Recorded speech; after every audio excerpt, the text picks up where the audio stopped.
Good morning student, class 12. Today we will read lesson 2 The Tiger King by Kalki. इस chapter में हमने part 1, part 2, part 3 complete कर लिया है। आज हम लोग पार्ट 4 पढ़ेंगे। पार्ट 4 में शुरू से मैंने पार्ट 1, पार्ट 2 कंप्लीट किया है तो उसको रिवाइज कराती हूँ, लेकिन इसमें आज हम रिवाइज नहीं करेंगे। रिवाइज करने जैसा और कुछ नहीं है। पार्ट 1, 2, 3 में मैंने बताया था कि जो राजा रहते हैं उनका नाम क्या है। वो प्रतिबंधपुरम के रहने वाले हैं, जिलानी जंजन बहादुर के नाम से फेमस है और 10 दिन के रहते हैं। तब एस्ट्रोलॉजर आते हैं तो सबके सामने क्या कहते हैं, फिर वो 10 दिन का जो राजा रहता है, प्रिंस रहता है, वो बोल उठता है और उसके बाद जब 10 साल बीत जाने के बाद वे 70 टाइगरों का शिकार करते हैं। फिर वो एक रॉयल फैमिली की लड़की से शादी करते हैं। उन्हें एक ब्रिटिश अधिकारी के प्रतिबंधपुरम आ जाने के कारण उन्हें थोड़ा डर रहता है कहीं उनके राज्य छीन ना लिया जाए और उनके राज्य खो देने का डर रहता है। तो ब्रिटिश अधिकारी की वाइफ के लिए बहुत सारी कम से कम 100 अंगूठी जो हीरे जवाहरात से जड़ी हुई रहती है वैसी अंगूठियां बेचते हैं और उन्हें लगता है कि दुराई सर क्या करेंगे, 2-3 अंगूठी रख के बाकी जो अंगूठियां जो रिंग है वो वापस कर देंगे, लेकिन ऐसा नहीं होता है, बल्कि उन्हें जो उपहार मिलता है उसके लिए धन्यवाद देते हैं। और उसके बाद राजा जब 30 टाइगर जब उन्हें 70 टाइगर मरने के बाद उन्हें 30 टाइगर मारना भी बाकी रहता है, तो एक रॉयल फैमिली शादी इसलिए करते हैं कि जहाँ के राज्य में सबसे ज्यादा बाघ होंगे वहीं के रॉयल फैमिली की लड़की से वो शादी करेंगे, ऐसा निर्णय लेते हैं और शादी भी करते हैं।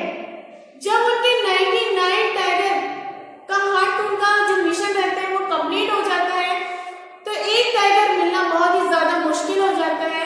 तो एक टाइगर जो रहता है 100 नंबर का टाइगर, जो इस चैप्टर का सीक्रेट है कि 100 नंबर का जो टाइगर है वो राजा को मारता है, उनकी जान लेता है, या राजा उस 100वें टाइगर को मार देते हैं। इस चैप्टर में आज हम पढ़ेंगे पार्ट 4 में और ये सीक्रेट हमको कब पता चलेगा, चैप्टर के एंड में। Let's start. बुक देखेंगे आप लोग। The tiger was not easily found. जो टाइगर था, बाघ था, आसानी से नहीं मिला। It seems as if it had wantonly hide itself in order to flout the Maharaja's will. ऐसा दिखाई देता था मानो उसने चंचलता से महाराजा की इच्छा को पूरी तरह से इनकार करने के लिए अपने आप को छुपा लिया हो। कौन? जो 100वें नंबर का बाघ था वो। The Maharaja was equally determined. महाराजा ने भी समान रूप से दृढ़ निश्चय के साथ दृढ़ निश्चय कर रखा था कि मैं 100 टाइगर को मारूंगा, ये उनका मिशन था। He refused to leave the forest until the tiger was found. उन्होंने उस फॉरेस्ट को, उस जंगल को छोड़ने से मना कर दिया था तब तक जब तक उन्हें 100वें नंबर का बाघ नहीं मिल जाता। As the days passed, the Maharaja's fury and obstinacy mounted alarmingly. Many officers lost their job. जो दिन बीतते चले गए, महाराजा का गुस्सा और जिद बढ़ती चली गई। बहुत से अधिकारियों ने, जो वहां के बहुत सारे अधिकारी थे, वे लोग भी धीरे धीरे करके नौकरी भी छोड़ दिए, उनकी नौकरियां चली गई। One day when his reign was at its height, the Maharaja called the Diwan and ordered him to double the land tax for him. एक दिन जब महाराजा को बहुत ज्यादा गुस्सा आया तो उन्होंने किसको बुलाया? दीवान को बुलाया और क्या किया? तुरंत लगान दुगना करने का आदेश दे दिया। किसको? दीवान को। The people will become discontent, then our state to will fall a prey to the Indian National Congress. लोग उनकी बातों से बहुत ज्यादा असंतुष्ट हो गए थे। तब हमारा राज्य भी भारतीय राष्ट्रीय कांग्रेस का शिकार बन जाएगा।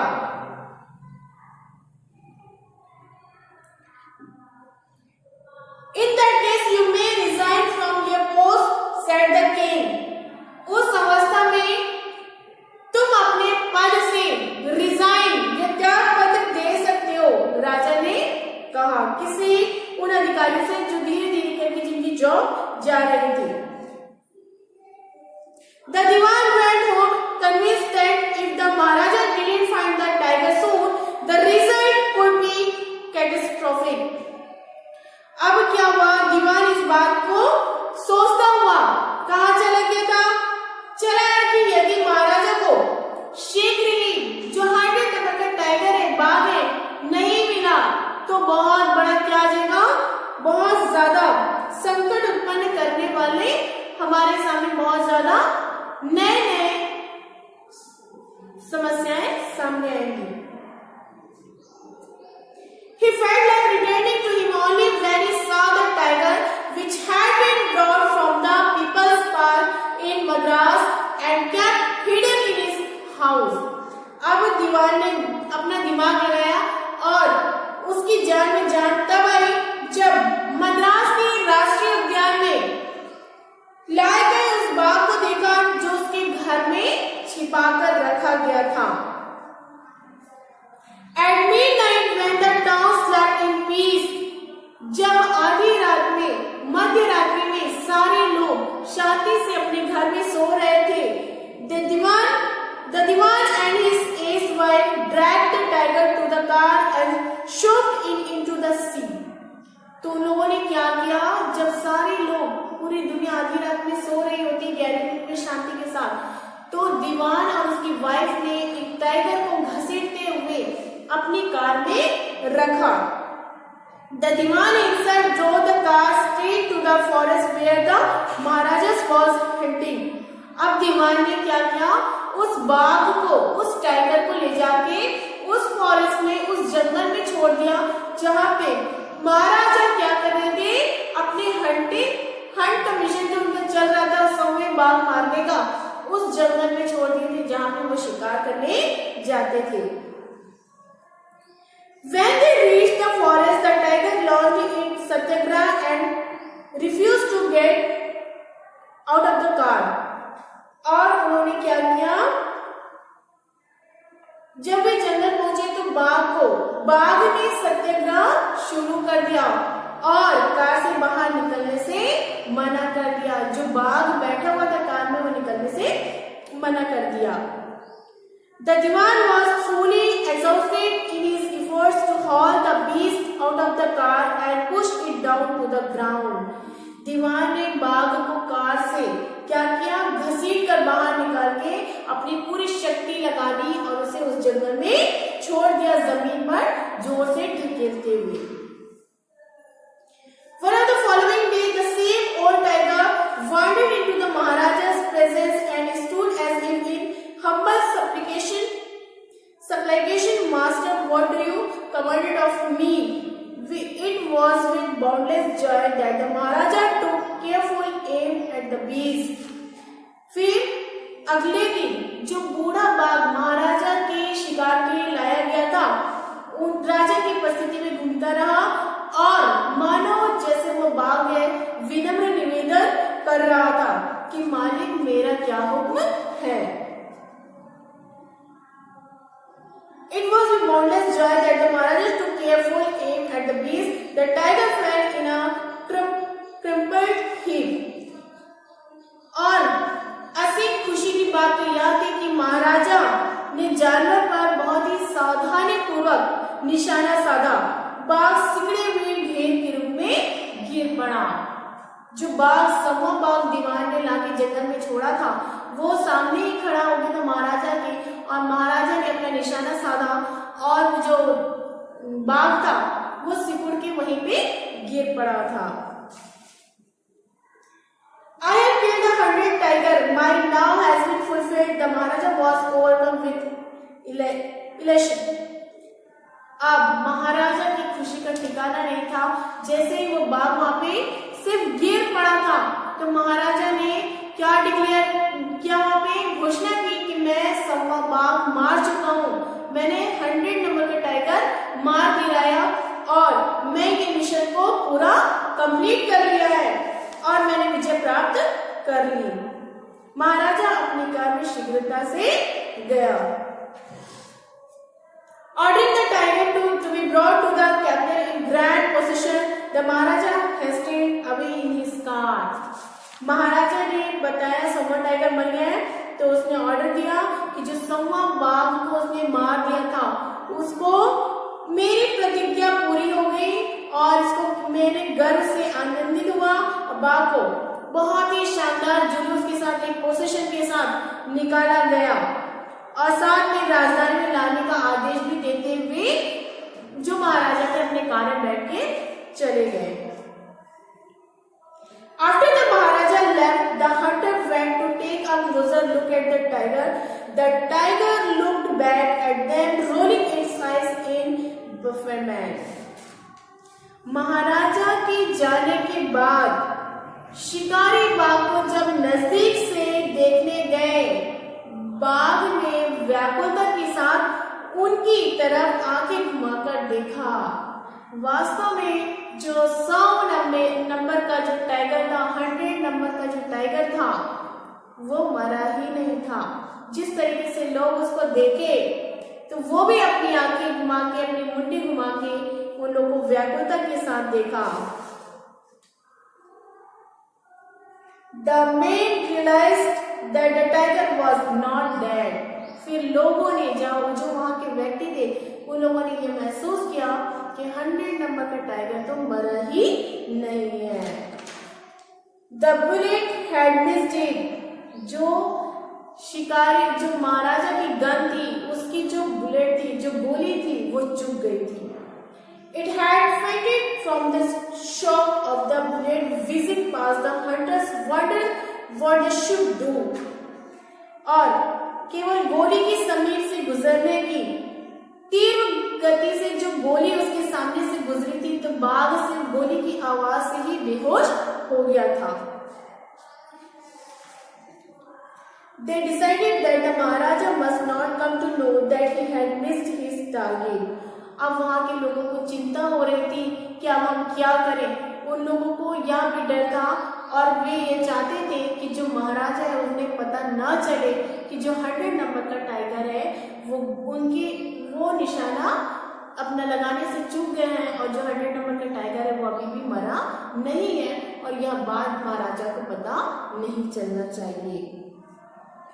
If he did, they could lose their jobs. अगर महाराजा को ये बात पता चली तो हम लोग अपने जॉब से, अपने काम से हाथ धो देंगे। One of the hunters took aim from a distance, one of the foot, and shot the tiger. This time he killed it without missing his mark.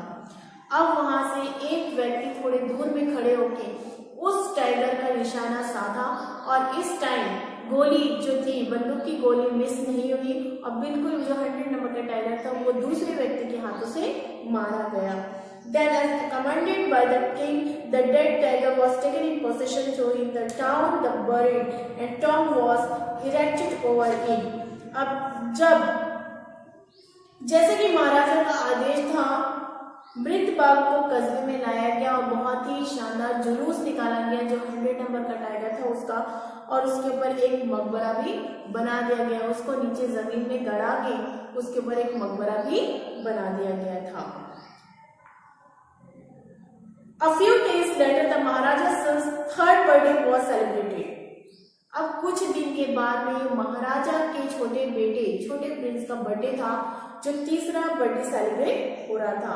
Until then, the Maharaja had given his entire mind over the tiger hunting. अब तब तक महाराजा ने बाघों के शिकार पर ही अपना सारा ध्यान लगा रखा था क्योंकि उनका मिशन था कि 100 टाइगर मारना है। He had no time to spare for the crown prince. उनके पास सिंहासन के उत्तराधिकारी राजकुमार के लिए बिल्कुल भी समय नहीं था। वो सिर्फ बाघों को मारने का ही काम करने में ही अपना टाइम स्पेंड करते थे, समय लगाते थे। छोटे बेटे के लिए बिल्कुल उनके पास टाइम नहीं हुआ करता था। But now the king turned his attention to the child. लेकिन अब राजा के बच्चे पर ध्यान देना उन्होंने शुरू किया। He wished to give him some special gift on his birthday. और उनकी इच्छा थी कि मैं इस बर्थडे में अपने बेटे को बहुत ही अच्छा गिफ्ट, बहुत ही अच्छा उपहार दूं। He went to the shopping center in Pratibandhapuram and searched every shop but couldn't find anything suitable. Finally, he spotted a wooden tiger in a toy shop and decided it was the perfect gift. उन्होंने प्रतिबंधपुरम में पूरी shop में पूरी दुकान छान मारी, लेकिन कहीं पे भी अच्छा उपहार अपने बेटे को उपहार देने जैसा कुछ भी नहीं मिला। फाइनली एक लास्ट शॉप में गए तो वहां पे एक वुडन का टाइगर था, लकड़ी का बना हुआ एक बाग था, और उन्होंने यह निर्णय लिया कि यही बाग मैं अपने बेटे को गिफ्ट करूंगा, उपहार दूंगा, इससे अच्छा गिफ्ट तो हो ही नहीं सकता। Tiger cost only 2 annas and a quarter. लकड़ी के बाग की कीमत केवल 2.25 आना थी। पहले जो चलता था आना, है ना, तो उसकी कीमत केवल 2.25 आना थी। But the shopkeeper knew that if he quoted such a low price to the Maharaja, he would be punished under the rules of the emergency. लेकिन दुकानदार जानता था अगर मैं इसका कम प्राइस, कम रेट अगर मैं महाराजा को बताता हूँ तो महाराजा के द्वारा मुझे सजा दी जाएगी, राजकीय कानून के अनुसार दंडित किया जाएगा। So he had majesty. This is an extremely rare example of craftsmanship. फिर इसलिए उसने क्या कहा, महाराजा यह शिल्प कला का एक अद्भुत नमूना है और इसका मूल्य 300 रुपये है। 2.25 आने की चीज को उसने कितना बताया, 300 रुपये। वेरी गुड, बहुत अच्छा। Let this be your offering to the crown prince on his birthday, said the king and took it away with him. तुम्हारी तरह से सिंहासन के उत्तराधिकारी राजकुमार को ये एक गिफ्ट के तौर पर उनके जन्म तिथि पर भेंट किया जाएगा, और राजा ने उन्हें अपने साथ उस बच्चे को लेके आया था, छोटे प्रिंस को, उसके साथ वो गिफ्ट लिया और वहां से चले गए। On that day, a father and son played with that teeny little wooden tiger. महाराजा और उनके पुत्र दोनों ही क्या कर रहे थे, वो लकड़ी के टाइगर से अगली सुबह खेल रहे थे। It had been carved by an unskilled carpenter. यह एक अकुशल कारीगर द्वारा बनाया गया था, तराशा गया था। Its surface was rough, और इसका जो धरातल था बहुत ही खुरदरा था। आप लोग देखेंगे लकड़ी का जो रेशा निकला रहता है, वैसे ही टाइगर जो बनाया था वो एक अकुशल कारीगर बनाया था, तो उसके भी जो लकड़ी के रेशे थे वो निकले हुए थे, अच्छे से तराशा नहीं गया था। Teeny silver of wood stood up like quills all over it. और छोटे छोटे रेशे कांटे की तरह खड़े थे। उनमें एक रेशा जो महाराजा के हाथों में, महाराजा के दाहिने हाथ में चुभ गया था। One of those silver pieces the Maharaja's right hand. He pulled it out with his left hand and continued to play with the prince. और उन्होंने जब दाहिने हाथ में उनके चुभ गया था वो कांटा, तो उन्होंने लेफ्ट हैंड से अपने राइट हैंड के कांटे को निकाला, फिर खेलना शुरू कर दिया। The next day infection flared in the Maharaja's right hand. और दूसरे दिन क्या हुआ, उनके सीधे हाथ में पूरा इन्फेक्शन फैल गया, जहर फैल गया। In 4 days it developed into a septic sore which spread all over the arms. धीरे धीरे करके अगले दिन क्या हुआ, उन्हें दर्द बढ़ता गया और वो घाव भी बढ़ता गया, और वो घाव और भी ज्यादा बढ़ के पूरे हाथ में फैल गया। 3 famous surgeons were brought in from Madras. Madras की 3 प्रसिद्ध शल्य चिकित्सक बुलाए गए। After holding a consultation, they decided to operate. और उन्होंने अपने आपस में विचार विमर्श किया। करने के बाद उन्हें शल्य चिकित्सक का करने का जो ऑपरेशन करने का निश्चय किया। द ऑपरेशन टुक प्लेस, और उन्हें उनकी जो ऑपरेशन है शल्य चिकित्सक वो शुरू हो गई थी। The 3 surgeons who performed it came out of the theater and announced. 3 शल्य चिकित्सक जिन्होंने उनका ऑपरेशन किया था, वे उन्हें ऑपरेशन थिएटर में ले गए और ऑपरेशन थिएटर से बाहर निकाले और घोषणा क्या की कि in this manner the hunted tiger took its final revenge upon the tiger king. उन्होंने घोषणा क्या की, the operation was successful. Operation तो किया गया, वो सफल भी रहा। The Maharaja is dead. लेकिन महाराजा की मृत्यु हो गई। In this manner the hunted tiger took its final revenge upon the tiger king. इस प्रकार सौवें बाघ ने क्या किया, अंत में बाघ राजा से बदला ले ही लिया, अपना रिवेंज को कंप्लीट कर ही लिया। फाइनली सौवें बाघ ने उन्हें मार ही दिया। तो ये था आज का और इस चैप्टर का सीक्रेट कि जो 100 नंबर का टाइगर था उन्होंने राजा की जान ले ली थी। जो एस्ट्रोलॉजर की बात थी वो बिल्कुल सच थी कि 100वें बाघ से तुमको बच के रहना है, और 100वें नंबर का जो बाघ था वो वास्तव में राजा के हाथ से तो मरा ही नहीं था, बल्कि दूसरा व्यक्ति से मारा था। जो वुडन का बना हुआ जो टाइगर था वो 100 नंबर का टाइगर था, और उसने किसको मार दिया, फाइनली राजा को मार दिया। ये था हमारा चैप्टर। आई होप कि आप लोगों को ये लेसन समझ में आया होगा। अब हम रिवीजन स्टार्ट करेंगे और ग्रामर के जो बचे हुए पार्ट है उसको कंप्लीट करेंगे।